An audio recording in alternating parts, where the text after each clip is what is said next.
My mom is a dancer, so it wasn't foreign to me. I already knew how to do pole tricks. I had taken her classes because she also taught dancing. Do you mind if your daughter became a stripper? If I that's do. What you want? Yeah, you do mind? I do mind. I'd much rather be in charge of something that I don't have to be at all the time, or do something that isn't work. As dancers, most of us come in with sexual abuse and physical abuse, and told that we're not worth anything. I was cannibalistically molested as a child, meaning that the person who was molesting me was biting me to the point of blood drawn in my vaginal and anal area. I grew up knowing this, and the picking of men and the lack of ability to understand that certain men are not supposed to be with you. They're not good for you because they have certain characteristics or red flags. People don't understand that term as what you just describe it as. They understand it as something extensive happening in their life that they have to continuously work on to get through. That's what people understand trauma as.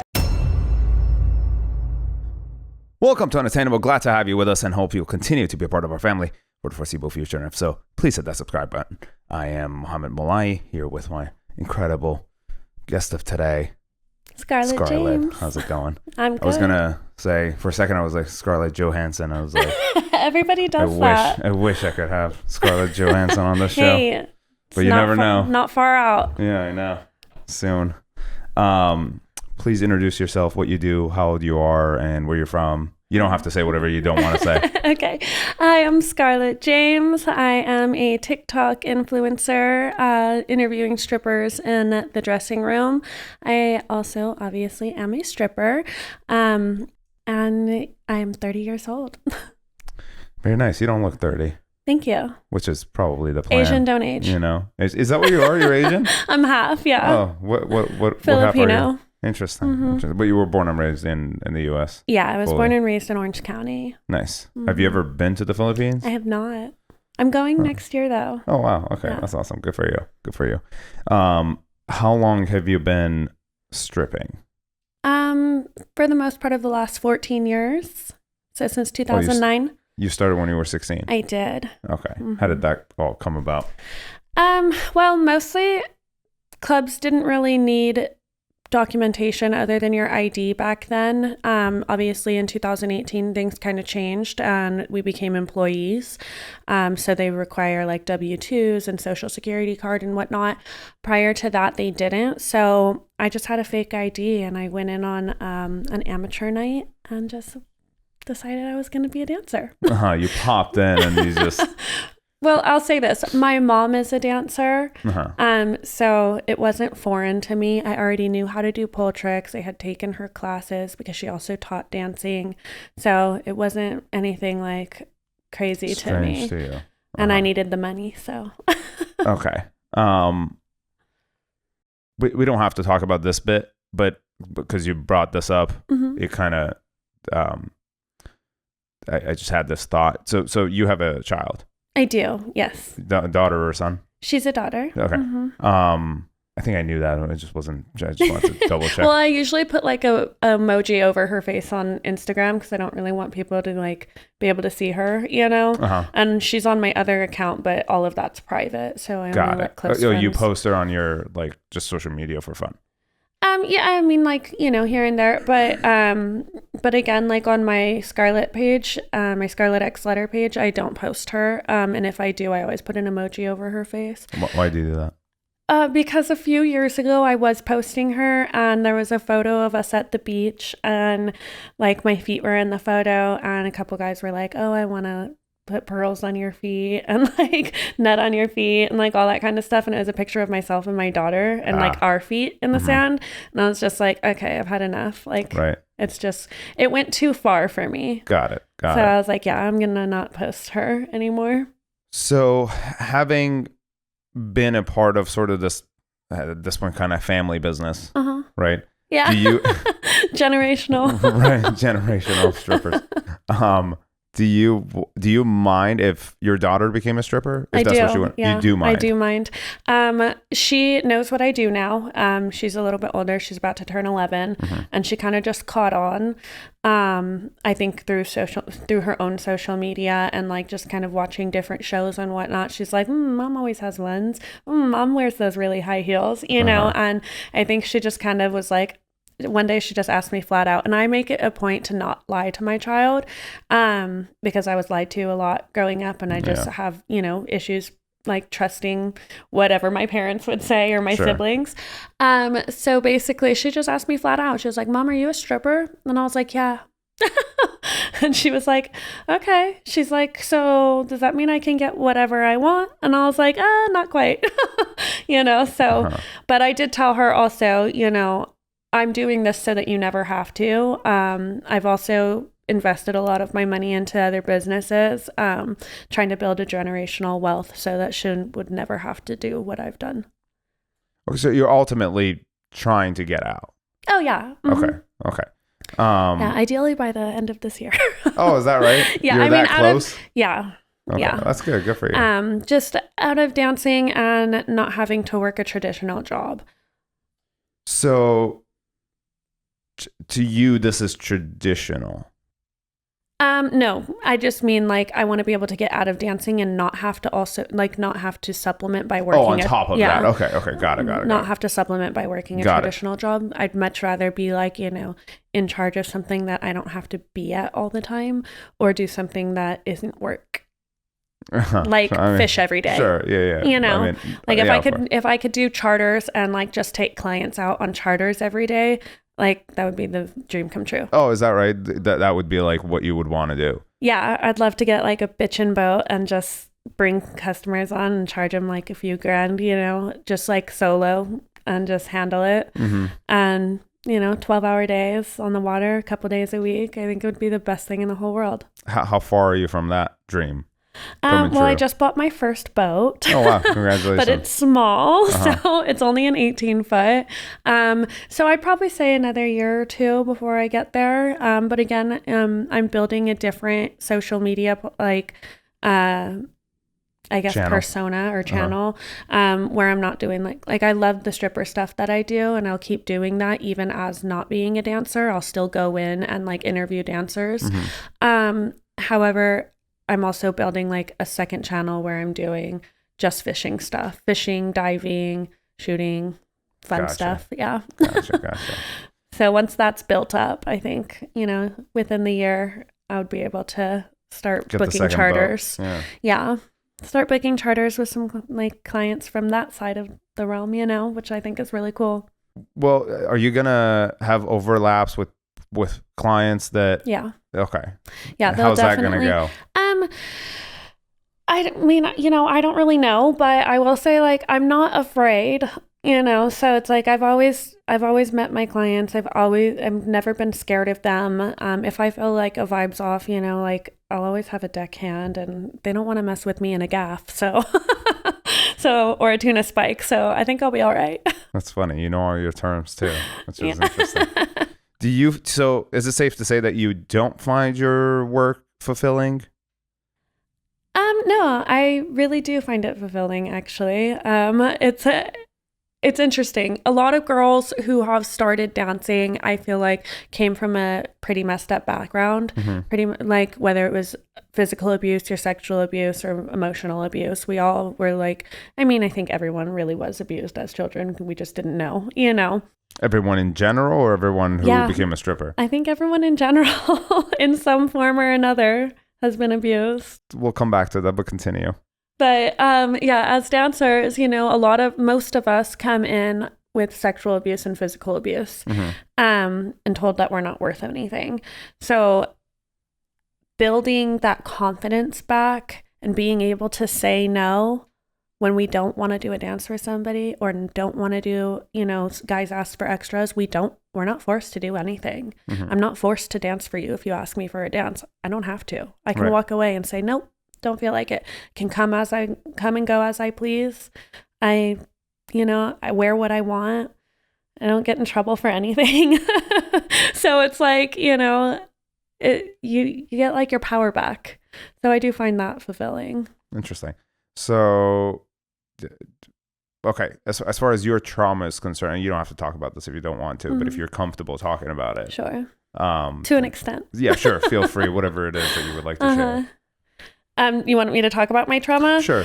Okay, so just to give like some sort of a background for me, I was cannibalistically molested as a child, meaning that the person who was molesting me was biting me to the point of blood drawn. Oh, wow. In my vaginal and anal areas. So it was like not pleasant, obviously.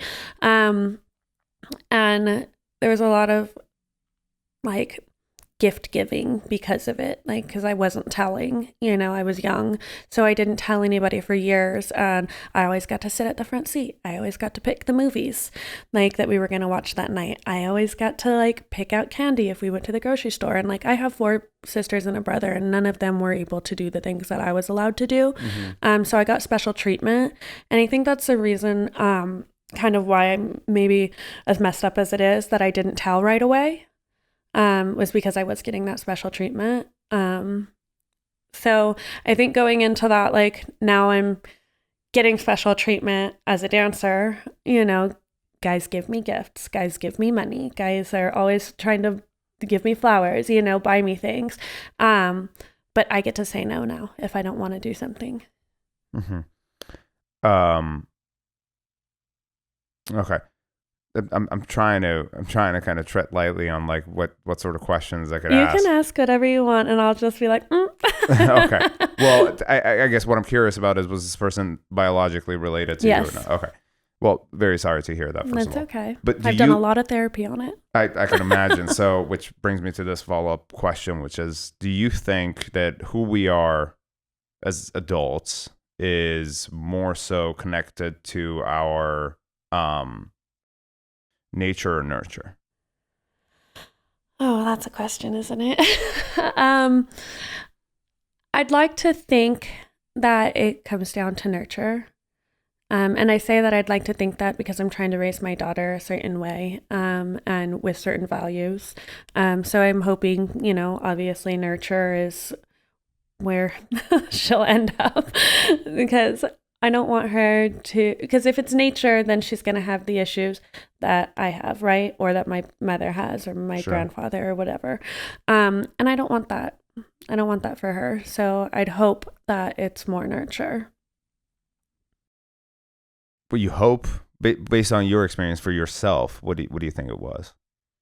Nurture. You think it was nurture? I do. Okay. Why do you think that? Well, I mean, I sat in the back of a strip club like 4 nights a week. So, I mean, not all the time, obviously. We had babysitters and whatnot, but as a child, like there was times that my mom wouldn't have a babysitter, and we would sit in the dressing room, or we would sit in the car, and different dancers would come out and sit with us while my mom was on stage or doing a dance or whatever it was, So like, I grew up knowing this, and the picking of men and the lack of ability to understand that certain men are not supposed to be with you. They're not good for you because they have certain characteristics, or red flags as people like to call them. But my mom was always doing it. So I chose the same way for a long time until I did a lot of the work on myself. And then, as I was doing therapy and I think it's called EMDR, just had to learn to change, but that's also nurture because I was nurturing myself on how to change. Do you think if the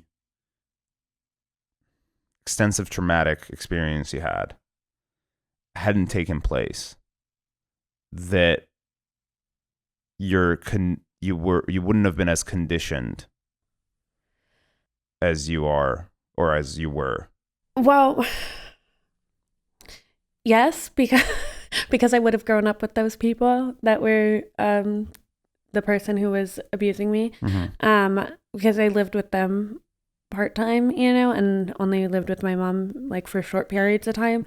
So if that hadn't happened, I would have grown up in a different environment without my mother. and therefore wouldn't have been at the back of a strip club hours at a Right. time. Right.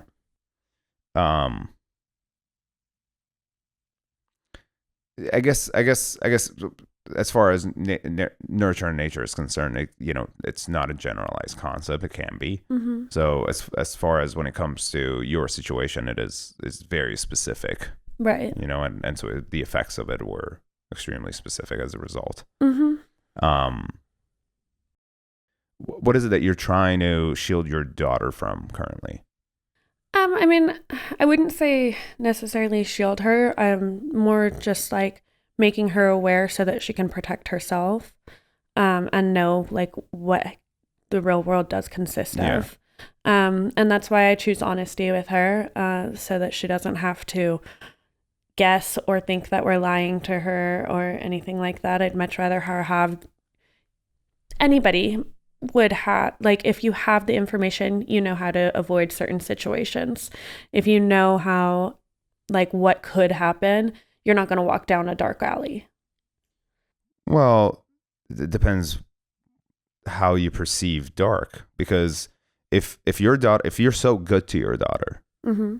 right, then she would look up to you. Right. And if she looks up to you, then she would consider you a person who's wise, and therefore would consider what you do wise, and no longer see the darkness in what it is that you do, and only see the light in it. Because if you were able to provide the way that you provided for her, then she would be like, well, obviously there was nothing wrong with that. I consider myself a very good person, so then why wouldn't I do what my mom did? Well, I mean, because we also talk about it, like she asks me questions about my job and I tell her that I don't like it. There's parts that I like. I said I love dancing. The actual physical act of dancing is fun. It's an art. But having to subject myself and my body to other people that I may not want to be with or may not want to be sitting on top of or giving a lap dance to, that's not something that I really want to do. Will I do it to make sure that I can get to a certain place? Yeah. And she kind of understands, like, I've been buying businesses and I'm still going to school on the side as well. That I'm just doing this to get by so that we can get to a better place. Stepping stone. Yeah. Just climbing the ladder for as long as far as you can. Exactly. Gotcha. It's expensive out here, I mean, we live in one of the most expensive states in America. So do you feel that sex is a purely physical thing for you, or I do emotional? not correlate sex with emotions at all. You don't? I do not. Sex is not emotional.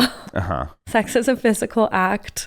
I don't know if you heard my other podcast that I've done before, but we spoke a lot on this, and I told them I don't care if my husband or my partner were to go sleep with other people as long as they told me about it beforehand, because it's just physical. Now, if they're hiding it, it becomes emotional. If they're lying about it, it becomes emotional. So you would be in an open relationship with someone? Open to an extent. Open physically, sure, as long as I know about it prior to the act happening.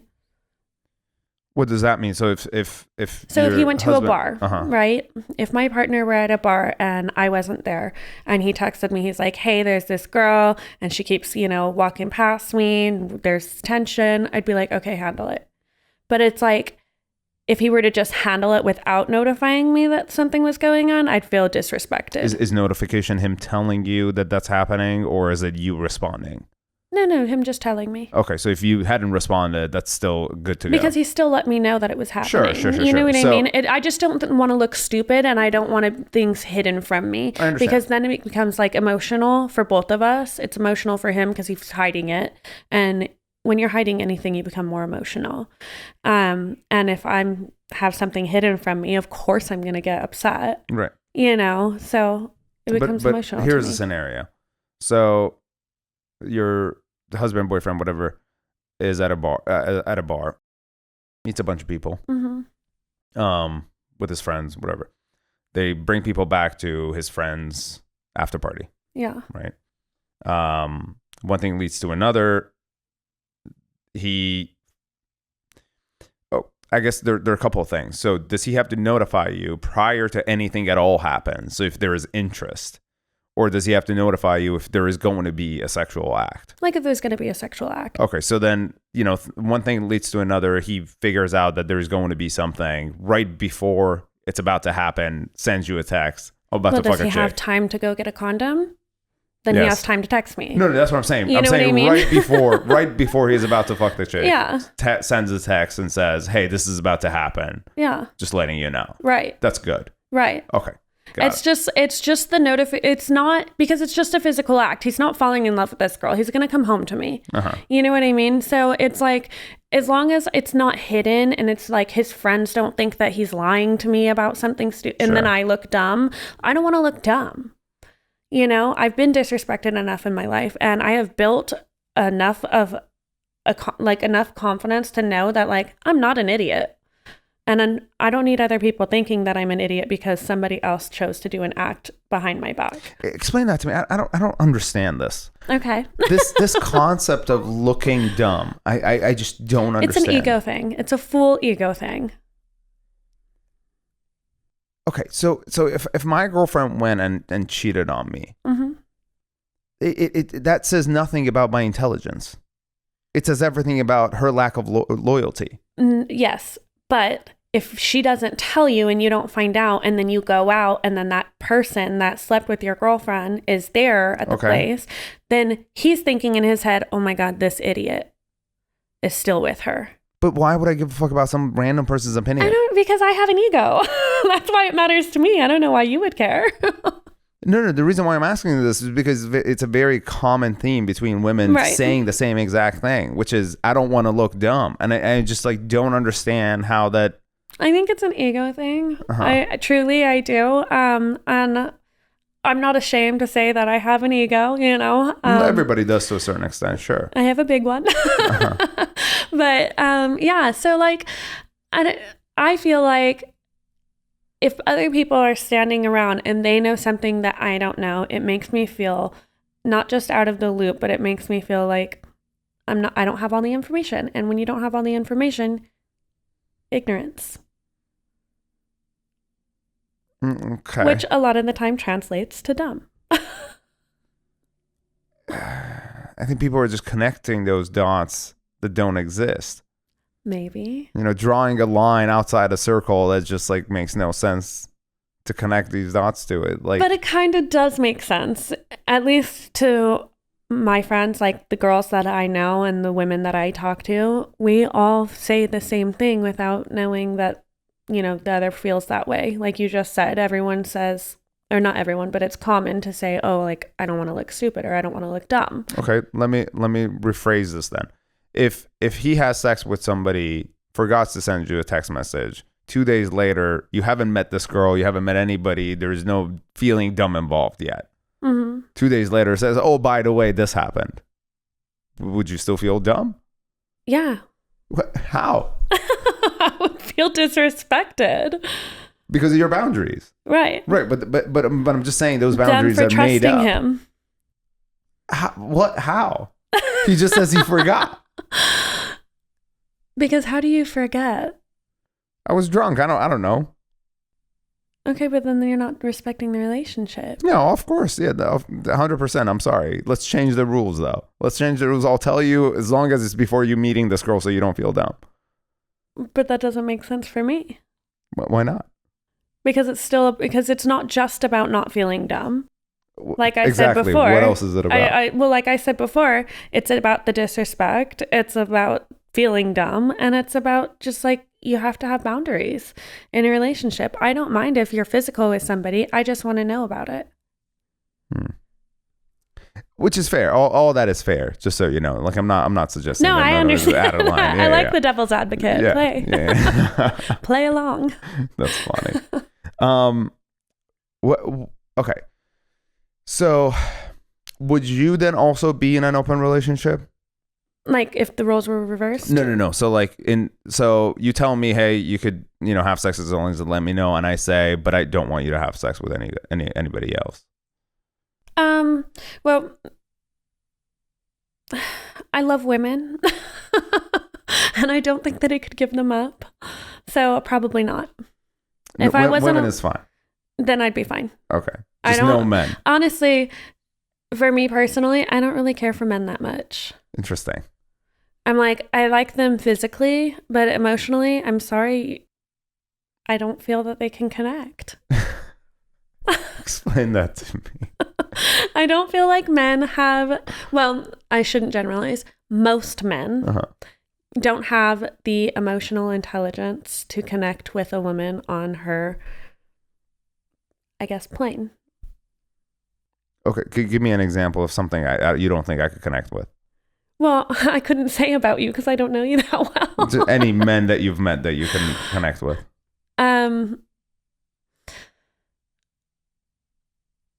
What's appropriate in front of children? Okay, what do you think is I'm sorry, you said what's inappropriate or what's appropriate? What is appropriate in front of children?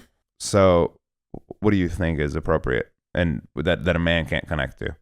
Well, I feel like men don't think that certain violence or like video games or things like that is totally appropriate for children.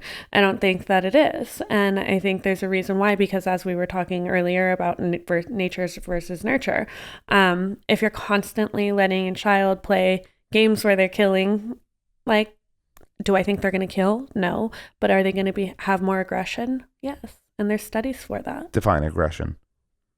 Hitting, biting, eventually getting more violent as they get older.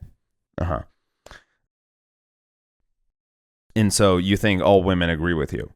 Not all, no. Okay, so how does that logic equate to? Well, not all women are mothers. So I would say that. And most mothers do agree. Uh-huh. And there's statistics like that I'm sure we could pull up that most mothers don't let their children under like age 8 start like playing Grand Theft Auto. Okay. Or Call of Duty. Mm-hmm. Or, the certain like the more violent games, video games, or watch violent movies. There's a reason that there's ratings on movies when you go to the movie theater, whether it's PG, mature or whatever. Are all of that. Mm-hmm. So, okay. So if that's the case, you're suggesting that does it apply to children, boys or girls, or is it specific gender? Okay. Yeah, I think all. Okay. I do believe. I mean, women can be just as violent, if not more violent, than men. Okay. Now, can they do as much damage? Maybe not without a weapon, but we can be just as violent, if not more, than men. So this is where my argument of nurture versus nature comes through. Okay. I was playing. Well, I'm a little bit older than you, so like my access to video games wasn't as great as obviously children today. But when I was probably like 6, that's when I started to play Atari and like Sega, those are just like so. I'm not familiar with those, but okay. Yes, those are just like one of the first. So Atari is like I think it's the very first one that came out, and then Sega afterwards, and then PlayStation, and then so the very first PlayStation, and then so on and so forth. Okay. I'm not that old, but like that's when I was a child. Those things were just beginning to kind of take steam. So the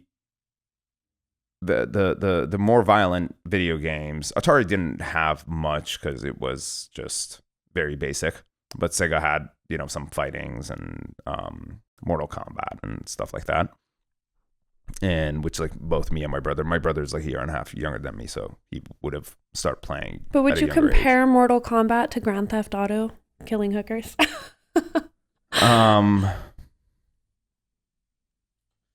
I would compare the violence, yes. No, really? I get what you're saying, which is like they're not comparable in a sense that obviously, again, I understand what you're saying because the games that I was playing when I was younger were a lot less realistic, right? So it was like in an arena where you're like doing all these like fighting methods of like out of this world WWE. that like they just like don't really like, you know, in reality they don't take place. Whereas in Grand Theft Auto, there are things you're doing that you would be able to do in real life, right? So I understand what you're saying as far as that's concerned. Where if it becomes more realistic, then it could have an effect on the child thinking that those things are okay, or that there are no repercussions or whatever it is, or just being scared. Scared of what? Like a child, you know, when you watch a scary movie, it's not happening to you, but like you still feel fear. So if a child's playing a game, it may not be happening to them and they're not actually doing it, but they're still getting the same like biological receptors that are firing of having that fear happening to them. Okay. So and that would translate into their daily life how? Well, I mean, I wouldn't say it would translate into their daily life, but they're definitely going to be more fearful. Again, it goes back to my argument of nature and nurture, which is some people have the tendency to absorb those emotions a lot more than some others. Sure. And that's where nature comes in. Right. And if you're naturally a strong person and your personality tends to be more optimistic than pessimistic, then those things don't really affect you as much. How many type A personalities do you think you know? I don't know. I know a lot of people, so it's kind of hard to say. Okay. But you in tell general. me how many you know. No, I'm just saying in general. Like, out of your immediate friend group, like, do you think all of you are type A? No, that would. Do you think maybe 2 of you are, if you had to pick out of 10? Sure. Then those are going to be the people that can get through those, and then the remaining 8 are going to be the people are going to have a harder time with that fear, or, you know, the aggression and stuff. You know what I'm saying? Well, it depends if you're referring to men or women, because in my friend group, it's not out of 10, so it's kind of hard to say, but it's like I would say like 2 or 3 are extremely strong, and then 1 or 2 are less. You know, so it's kind of like 50 and probably on the upper side. I mean, I would consider, so I would be like one of them. So there's like 6 of us. I would say like 4 are probably like much stronger than the other 2. Okay, but so would you say that you guys cluster together more then? To a certain degree. So, well, no, not necessarily, but not necessarily, no. Interesting. Yeah, no, our friend group is very diverse in the way that we are. I think one of the things that every single one of us has in common is that we're mostly introverts, naturally introverts. Okay, interesting. Who then had to become extroverts. We're forced. I'm an ambivert, aside from my other friends, but I'm the only one who's right in the middle. But if those 2 or 3 that are not, you know, type A personality or more strong, do you think that if something were to happen, like they would be scared hiding behind the 4 of you? Yes. And you guys would protect them, right? Sure. I'm assuming there was a threat, right? Right, of course. So they don't just feel that way because of no reason. Right? They had to have experienced something or seen something to make them feel less tough, less strong to deal with that threat. But that's the thing. I don't think nurture had anything to do with it. You don't? I don't. Okay. I'm interested. I strongly... I know, I'm interested. I strongly fall on the nature side more than I do the nurture side. Interesting. Unless there is an extensive traumatic experience. In your case, for example. Okay, I will say, I think it's probably a little bit of both, though. Yeah, I mean, a lot of bit of both. There's a percentage for sure. You know, of course. There is nurture involved. It has to be. I mean, there's no way to deny it. But I think it ultimately it's hard because I study biology and I also study psychology. Sure. So it's like, you know, if there's not extensive trauma, then sure, nurture is going to be, you know, or I'm sorry, nature is going to be more prevalent. Yeah. But if there's extensive trauma, then that nurture has to take over. Sure. But I think there's biological markers for that as well in the brain. Mm-hmm. So, I mean, people aren't just born. I mean, I guess some people are born crazy, but, most people aren't born crazy. Yeah. And most illnesses or challenges are developed over time. Sure. Non-hereditary, right? So that has to be nurture. Yeah. So it just kind of depends on, I guess, the childhood. Yeah. And if there is extensive trauma or not. Right. But I think that it does have obviously both nature and nurture. Which brings me to what I said we'll come back to. Oh God. I don't remember. Well, I do. Which was, you said that you believe that every single person has trauma in their life. I do. To an extent. I didn't say that it was, obviously I don't think everyone has extreme yeah, for sure. trauma. Of course. But I'm sure there was a time where I don't know, maybe you played sports, right? Soccer, for example. Well, that is actually what I played. So you played soccer. Dislocated my shoulder 3 times, 2 surgeries, tore my meniscus 1 time, 1 surgery. Was there a time that Dad didn't show up to the game? Dad didn't show up to any of my games. Did that affect you? Define effect. Did it make you sad? Sure. Did you have emotions about it? Yes. You don't think that that's somewhat trauma? No. Why not? Because I'm not a... That's... Okay, to a little girl, that would be heartbreaking. It would be heartbreaking because that's what the world tells you to feel. No, it would be heartbreaking because your parents are supposed to support you. Are they? Yeah. Who said that? That's a made-up notion. How is that a made-up notion? We're legally supposed to. Legally, exactly. It's made up. Okay, but long before law was around. What did cavemen do exactly? Mothers still breastfed. They still cared for their baby until they could walk, I mean, still were excited when the baby could walk. I mean, it's just natural. That is a natural thing. Yeah. Yeah, of course, animals do it. Right. Yeah, but that's but nobody says you're supposed to do it. It's just you do it if you have to. But the reality of it is those who didn't have it. So that doesn't make you sad. So it did make you sad, but you're saying you don't think that it was a little bit. If you have the ability to process emotions, then you have understanding. And if you have understanding, then there's nothing to be sad about later on. But most people don't have the ability to process their emotions. That's precisely what the issue is. And well, yeah, it is an issue, but there's not a lot of people pushing for it either. I mean, mental health is obviously much more talked about now in the last 5 years than it was ever before, but we're still not at a place where people are emotionally connected with themselves for the most part. Sure. There is a good handful of people, that definitely are and who are working towards it and pushing the threshold, but for the most part, people are not.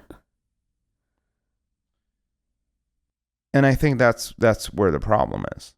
I think that's where I definitely agree with you, and that is where the problem is, but I don't think that takes away from a child's father not coming to their soccer games ever not being traumatizing for some people. The problem is calling that trauma.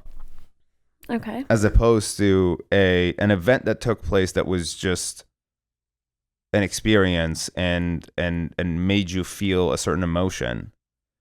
It makes it a lot bigger. It's just blowing things out of proportion. And it gives people the ability to call anything and everything trauma, when in reality you just felt an emotion, which you do on a daily basis. Right, if I hit my toe to the side of the bed, medically speaking, that is trauma. Sure. But the thing is, people don't understand that term as what you just describe it as. Mm-hmm. They understand it as something extensive happening in their life that they have to continuously work on to get through. That's what people understand trauma as. But that's not the definition of trauma. No, I understand that, but that's what general public understands as that. Well, I guess then there's no word for trauma anymore. Because it's not supposed to be that way.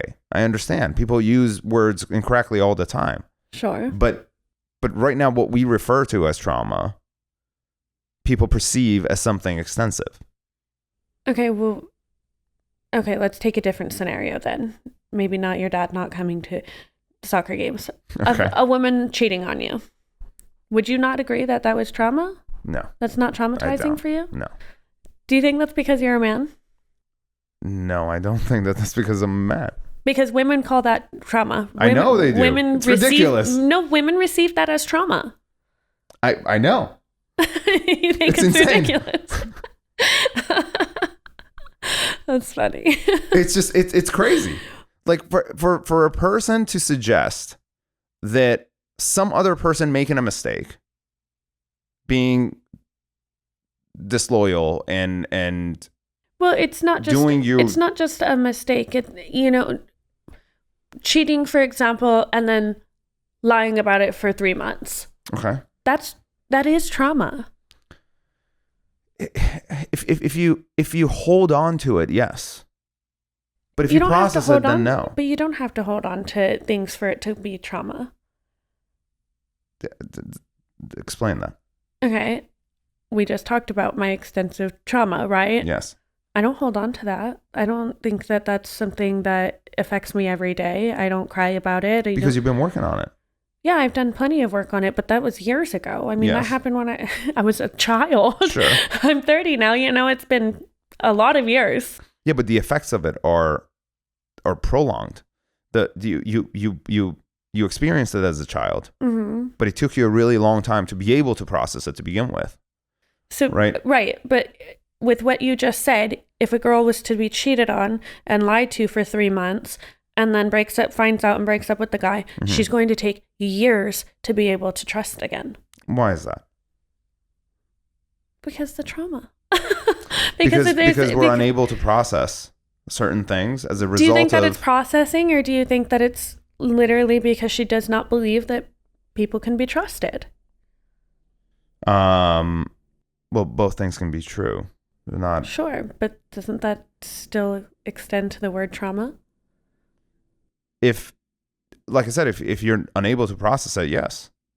But if you're able to process it... Okay, tell me how you would tell me how a female would or should process that in order to not let it affect her in the next relationship. Let's stop calling it a female. Okay. Because it just sounds like I'm suggesting that women somehow... Well, just because you said, because you're not a pussy, but like, I definitely feel like that's trauma. So I'm just playing devil's advocate here. Sure.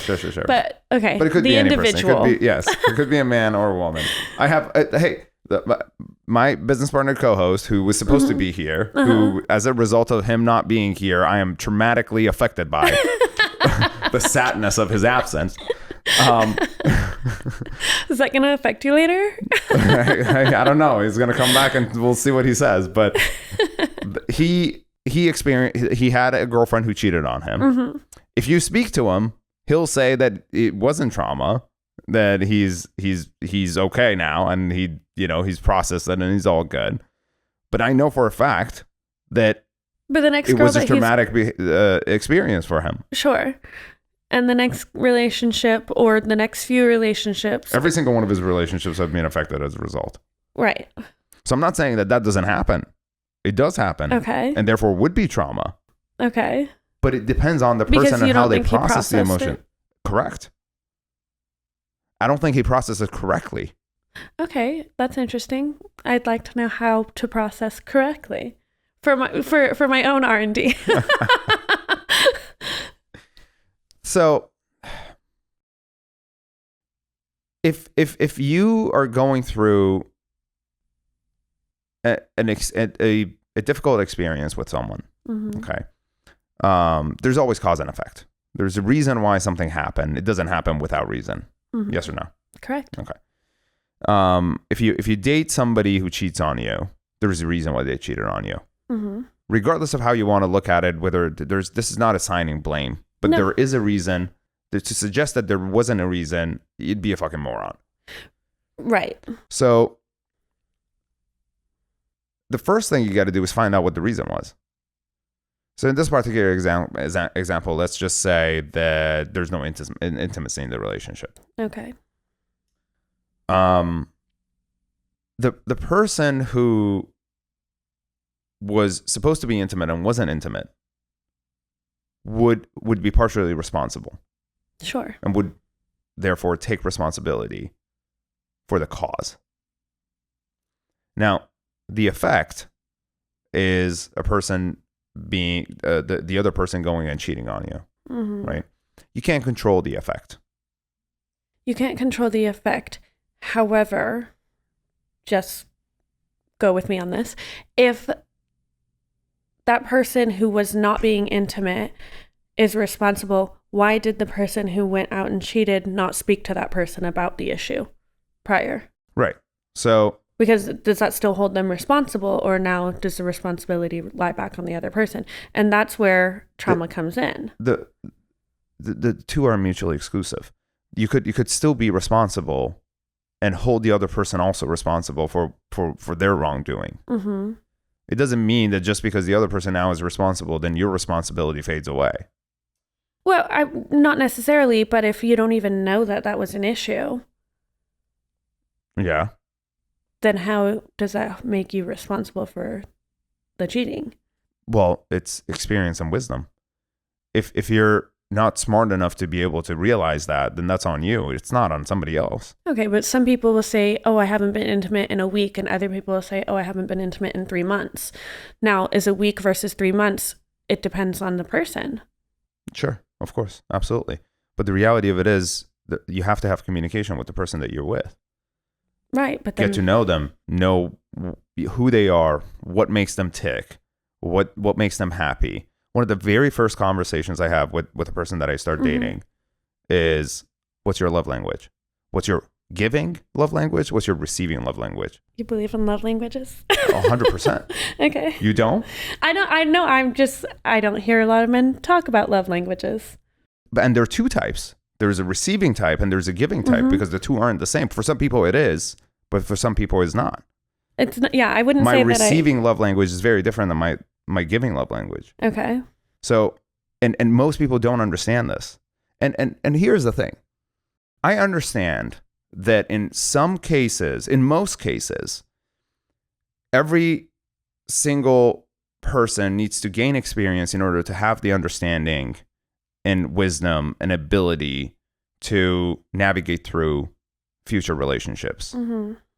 And so in the beginning, we make a lot of mistakes. Sure. We're dating these people and they fuck up, we fuck up. And that's where the trauma comes in, right? Because that's what it is. If I understand that I'm young, I'm making mistakes, and the other person is also young, and they're also making mistakes, that's all there is. The most important thing to me when I meet somebody is getting to know them at their core, because then I know their intention. Sure, but I don't think that most people are doing that. I know most people are not. That's why I'm having this conversation. Most people start doing it. Well, yeah, but most people are not handling communication. Most people are not trying to get to know the person that they're dating. They and see that's what and they're they responsible go. For. Sure. And they're not taking responsibility. And therefore not Fair. Processing. Fair, but people don't know how to process because they can't even communicate. Yeah. So, so there's a lot of trauma that may not be considered trauma to you, but it's trauma because they haven't learned it. No, they haven't learned. We already established that if they haven't processed it, it'll turn into trauma. Sure. Right? Mm-hmm. Your question to me was, how would they process it? Okay. And how do we fix that issue if people are not going to learn to communicate and process? Listen to the Unattainable podcast so you can learn. There you go, people. You gotta listen. Yeah, I mean that's really what it is. Just accumulate knowledge. Try and listen to other people who have had the experiences. And this is a big one. You don't need to repeat other people's mistake when you have already heard the result. People do this thing all the time where they're like, oh, yes, here's the fire, don't touch it, but I want to know how it feels like. Boom. Yeah. And you burn. And it's like, why? I just don't understand. Well, I think that comes from our parents. to be honest with you, because they all say, oh, let them make their own mistakes, right? You've heard that plenty of times. I don't want my child to make her own mistakes. I'm trying to avoid letting her make some mistakes you would have to make yourself. Sure. But like the big ones, I'm trying to avoid those from happening. And that's why I'm honest with her. And that's why I tell her, don't do that. Stay away from those types of people. Mm-hmm. Stay out of the drama. I mean, my biggest thing that I said to her this year was stay out of the drama this year. Focus on your schoolwork. What drama is she? She's 11. Oh my God. You don't understand how 11-year-olds are now. 11-year-olds are 16-year-olds 10 years ago. It's awful. It's bad. Interesting. Yeah. Interesting. I mean, they're saying awful things to each other. Are they? Yeah, it's really sad. A lot of bullying involved? Yeah, and I'm glad that they're still young because I can still call the other parents, and be like, hey, this is she in a private school or public school? She's in public currently. Okay. Okay. Do you feel that your job would, if you were to put her in a private school, do you think? She was in private school prior. She was? Mm-hmm. Okay, so it wasn't affected by anything? Do you ever feel judged and yeah, like looked at as like less than by like other parents? Sometimes. A lot of parents are really accepting, but I also live in Newport Beach and I think they're all just hippies. Oh, is that what it is? I thought, okay. Newport Beach is like very much hippie dippy. Got it. Like everyone's artsy, wearing sandals and flowy skirts. Oh, okay. Like it's very hippie dippy. Don't get me wrong, they're barefoot in a Bentley, but they're still barefoot. So they're very accepting. I will say that at her school prior, the parents were much more judgmental. But they also saw what I was pulling up in, and they also saw the backpack my daughter was wearing, and they really couldn't say anything. Right. And I was at every PTA meeting, and I'm room parent, like. I don't know what that means. That means that I go and volunteer in her classes, and there's nothing they can say about it because California is a no blame state. They cannot hold my job against me as long as it is legal. Do you feel like the fathers of other children look at you more so than other people? Well, I'm 10 to 15 years younger than every other mom. Oh, is that right? Yeah. I mean, all the other. And now I wasn't a teen pregnancy, but I did have my daughter at 19, and so while the kindergartners are coming in, those moms are my age. My kid's in 5th grade. You know what I'm saying? So like those moms are like 10 to 15 years older than me. Right. So yeah, I mean, do they look at me? Sure. The women are looking at me. The men are looking at me. The kids are fucking looking at me. I don't know what to tell you. I've got big boobs and a fake ass. How are they not going to look? Right. I go to the grocery store. They're going to look. It's not because of my job. No, of course. You know what I mean? Of course, yeah. It's because of the way that I look. Yeah. But I mean, look at how I dress. I dress in like mommy dresses and like frilly things all the time. This is supposed to be a mommy dress? This is a mommy dress. That's funny. It's long.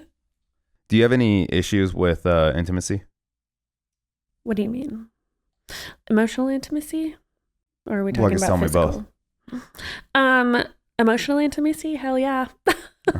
I have a lot of issues with it. I find it really hard to connect with people. Why is that? Probably because I've been faking it for so long. Interesting. And so obviously I talk and I feel like I can talk really easily to most people.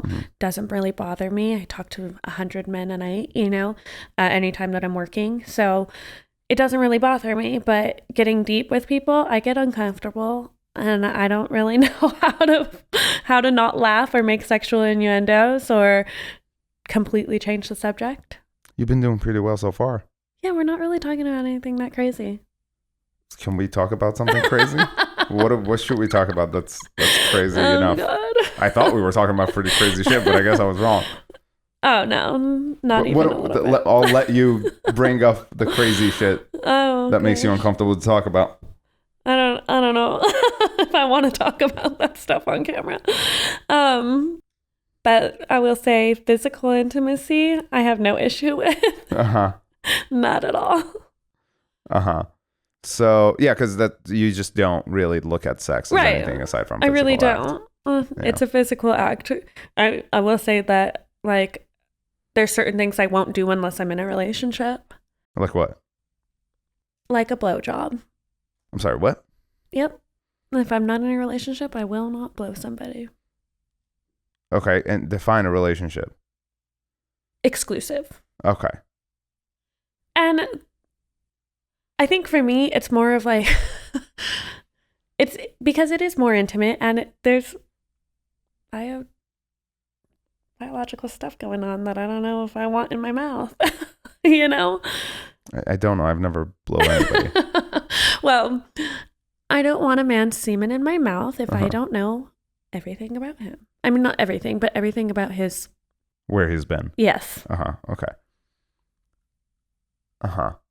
And okay. How long do you have to see somebody in order for... I mean, it just has to be exclusive and I have to know that they've been tested since. So it could be a one-night stand as long as you know there was a test. Like if I got tested tomorrow and then the next day I was like, hey, here's my test. But are we suddenly exclusive? I mean... We're exclusive for one day. Yeah, no. Okay. You know what I mean? Like it's gotta be... But this is somebody you're actually dating. Right. It has to be someone that I'm seeing on a consistent basis. It doesn't need to be like months, but it needs to be like, you know, a couple times and they say that they're not going to see anyone else. Then, okay, great. They're not going to see anybody else, but they're in an open relationship with you where they could text you and let you know that they were having sex with somebody else. Yeah. But like, again, like I only will blow somebody with tests. Sure. So if they're going to see somebody else, that's fair enough. I mean, that's probably the fairest reason to have anyway. Right, but if my partner, who I've been in a relationship with, decides that he's going to go have a one night stand with somebody else and lets me know ahead of time, and then comes home, I'm not going to blow until he gets new tests. Even if they have sex with a condom. Well, I mean, I'd hope they would always have sex with the condom. Right. Okay. You know what I mean? Regardless of... Yeah, I mean, regardless, because there's so many other things that can happen. Sure. You know, and I mean, we're talking about my mouth. You know, I'm like, people see that. But yeah, I mean, of course, that's another boundary is that they would need to be using condoms if they're going to be sleeping with other people. Oh, I didn't know that was a boundary. It has to be. Okay. Because we have to protect ourselves, you know. What if that other person does... Okay, so let me ask you this, actually. What if they're regularly having sex with the same person? That's an issue. Okay, but that's definitely an issue. What if there is no emotional connection? It would bother me because how are they running into that person over and over again if they don't? I like having sex with my friends more so than I do having one night stands. Because I have more trust in people that I actually know as opposed to somebody that I just randomly meet. So, and this is just what I'm explaining, you know, my side. But, so it would be a lot easier for me to just see a friend and like we end up having sex. And but you already have an emotional connection with that person. So therefore it would be null and void. You can't do that. Why would that? Because of the friendship? Yeah, because there can't be an emotional connection with somebody that they're going to have sex with as my partner. How would that be an emotional connection? Do you not care about your friends? Sure. Then you have some sort of emotional connection to them. Okay, so you don't mean as it pertains to wanting to be with them. You just mean... Right. I don't want there to be confusion because just because you might not have feelings, your friend may. I mean, if there's enough communication, both people are on the same page, there wouldn't be. But I understand what you're saying. But in my position as a female dating somebody who wants to have sex with his friend, it would not be okay with me. I understand where you're coming from. Sure. Because I don't want emotional connection at all. Like, you want to go to Florida and go fuck bitches in Miami? Have fun. Have a great freaking time. Use a condom. Let me know prior. Sometimes like send me a video, you know. Like I'm a little bit of a cook, but like other than that, like go to the bar, sure, go ahead. But if you're seeing this person every day or seeing this person every weekend, like no, that's not cool. Okay. Because whether or not you like it, you are building some sort of emotional connection if you're seeing somebody consistently and sleeping with them. It may not be feelings for them, but there is an emotional connection. Comfortability. I don't like that. I don't feel like you don't want your man to be comfortable. No, not with another woman. Absolutely not. Why would I want him to be comfortable? That's what he comes home for. Hi, I'm comfy. Okay. Okay. It's funny. Okay. So I'm all the comfy. but then the women that you sleep with, are they also just one night stands? I mean, it might be his one night stand. You know? Sure. He might want to bring her home. So sometimes, I guess. But no, what I'm asking is like, okay. The issue that I have with that is that I consistently see one girl, and all of the guys that I've been with since seeing her know that she's a package deal with me. Wouldn't that be... Wait, does she sleep with them too? Yeah. Oh, okay. So it's like a 3-way relationship. What do you mean, kinda? Because we're not in a relationship. We just have sex. But we are emotionally connected. Wouldn't that be hypocritical? It is. But I'm allowed to be hypocritical. I'm not sleeping with other dudes. That's nor here nor there. Yeah, it is. It's totally fair. How? No, it's still hypocritical. It's not. What do you mean? It's still no. Okay, it is. You're allowed to have an emotional connection. It's hypocritical because I have an emotional connection with her, but he would also have an emotional connection with her. She is the exception. Okay. And I say that because he would be consistently sleeping with her as well as me. But anybody else, no. And also, she wouldn't want me sleeping with anyone else consistently. Okay, so what if he brings a girl home? Now all 4 of you are sleeping together. Fun. Okay. Sounds like a great time. Great. But then a month later, she hits him up and is like, "Hey, I want to you guys again." Well, I mean, he would have to tell me. Sure. No, I'm saying that's what I'm saying. I mean, if it was something that we all agreed on, right. Sure. But typically, no, I'm asking you, would you agree? But typically, they don't exchange numbers. Typically, they don't exchange social medias. Typically, it's like let's go. Yeah, but what if it's like one of my friends, and it's like, you know, there's something happens and like he invites her again, and like she comes out and it's like, "Hey, what's up? Let's, you know, do this again. It was fun last time." I've never experienced that. No, so interesting. I don't know how I would feel. Okay. But again, like, I wouldn't want them exchanging contact information. So another rule is no exchange. Yeah, there has to be rules. No, I understand. I'm not saying there should be rules. There should be rules because then there is clear definition of what's going on and what's okay and what's not. And then when we come across something that is not talked about or that has not been talked about, then we talk about it and we figure it out. But 100%. No, I agree. You know, that hasn't happened to me. But again, I would not want them changing or exchanging contact information. No, I agree with you 100%. I agree with you 100%. On the fact that there should be rules. Yeah. I think there are absurdity in your rules, some of them, but look, here's the thing. Like, it doesn't matter what I think, because at the end of the day, I think most of these, when it comes to an open relationship, most of the boundaries are based upon feelings. Sure. So the rules are all made up, essentially. Oh, 100%. So yeah. But it's also like discussed. Like, this is how it's going to be. And if you're cool with that, then we can do this. But if that's not what you're cool with, then we're not doing this. Well, no, obviously. But I don't think any man, regardless of the circumstances, would not be cool with. I mean, I'm assuming. Well, my ex-husband was not. So we never did threesomes. Cool with what? Me seeing other women or him seeing other women. Sure, that's understandable. Like, but he was just not at all into being open at all. So we just so neither one of us were, and that was for 8.5 years. Yeah, I don't really understand the men. I don't think I'll ever do that again, but I'm like, it was really hard. It was hard for you not to sleep with this woman. Well, just like not to even have like any girls, you know, it was just like, that was difficult because I love women and I know he loves women, but he just didn't want me to enjoy women with him, I guess. I don't know.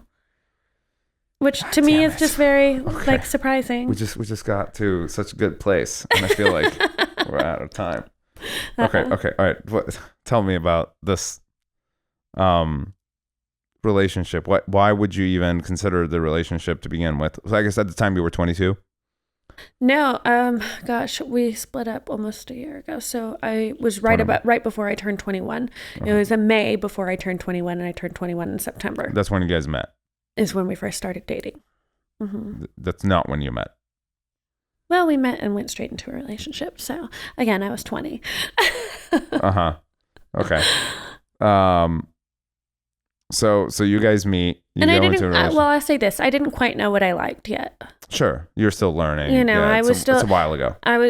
From 15 to 20, I was with my daughter's dad, and then from right before I turned 21 until last year, I was with my husband. So I've actually never been single. I've always been in a relationship or seeing somebody. Okay, so you guys meet. You kind of like women, or you think you like women. I mean, I've had sex with tons of women. I just never had taken anyone seriously. Mm-hmm.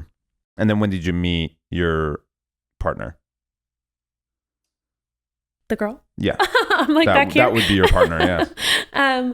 We'll refer to her as your partner. So I actually met her right after I divorced. Okay. Oh, okay. So there and we've been in multiple little situations, right? Right. So during your relationship with your husband, you just were casually wanting to be with women, but he was like, "Fuck no." Yeah. He was with other women though. No. Okay, so he wasn't. So this was a completely monogamous relationship, right? Okay.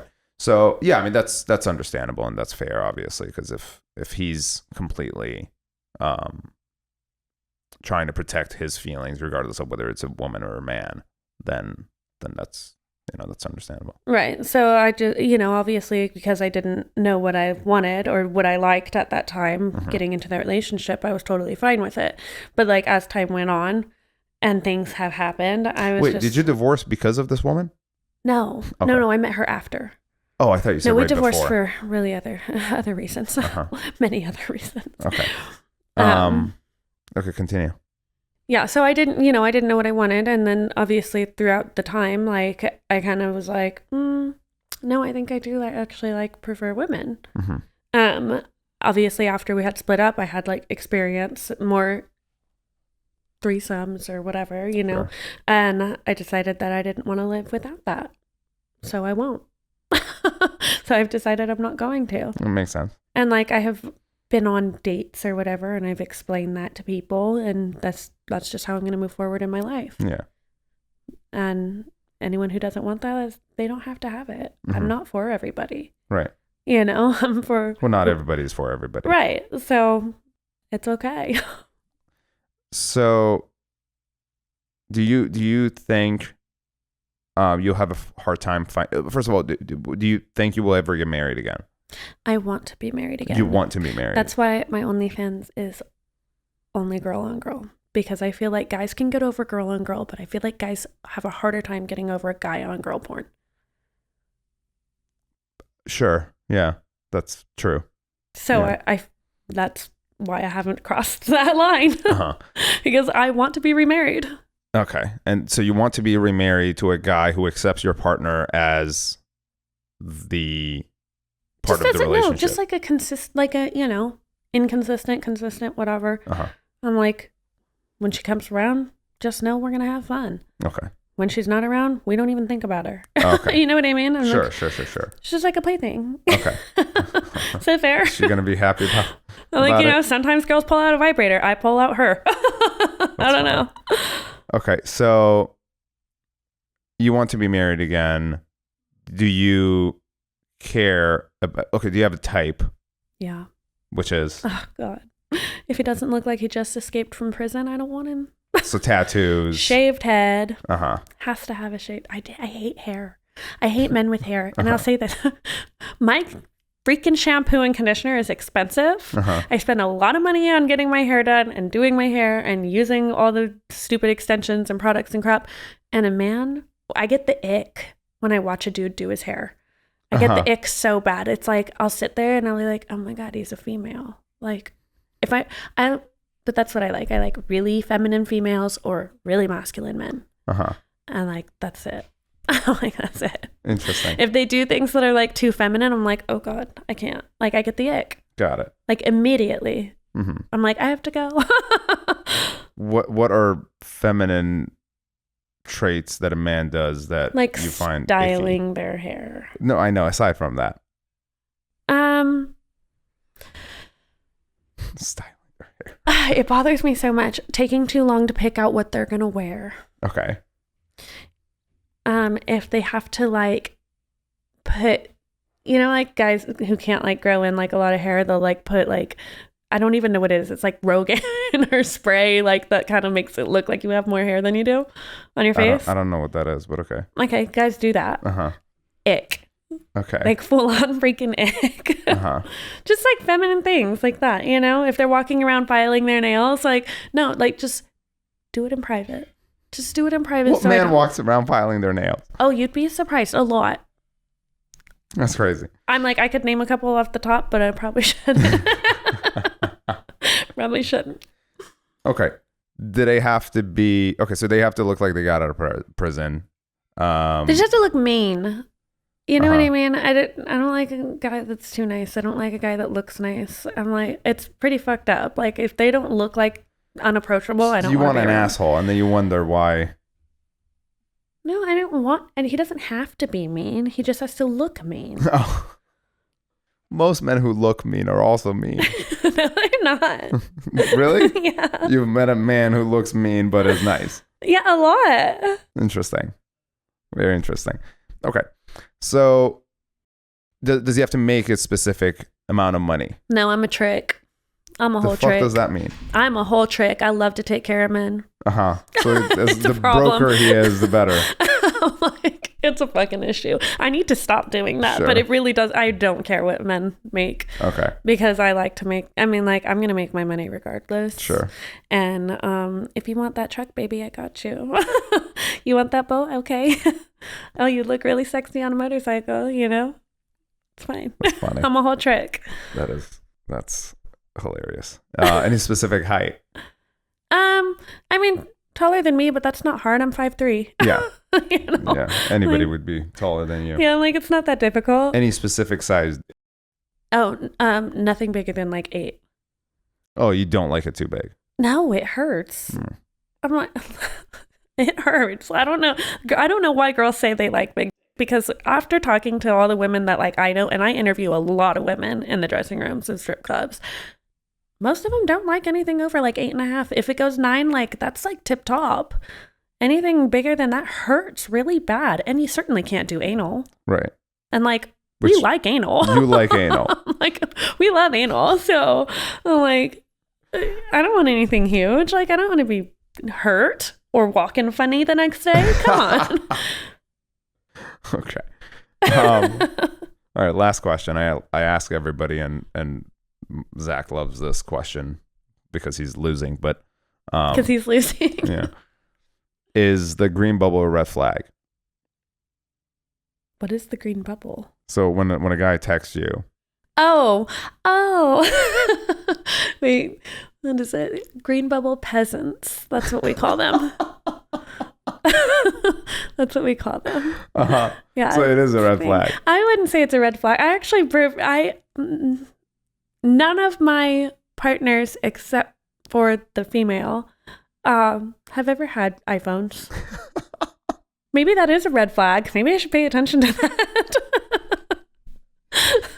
Oh, wow. He's going to argue that he got this point, but I don't think he did. Well, I'm going to say maybe it is, but I got to say I prefer it because they can't FaceTime you. They can't track you. It's called WhatsApp. Why does everybody say that? It's called Google Maps. Who says these things? They're not going to track you. It's not as easy as being like, find my friends. It's super easy. All you have to do is just share a location on Google Maps. You know, and then I don't want to be toxic because I don't have to be. But when you have an iPhone, I'm like, where are you? So yeah, I think I prefer a green bubble. But maybe it is a problem.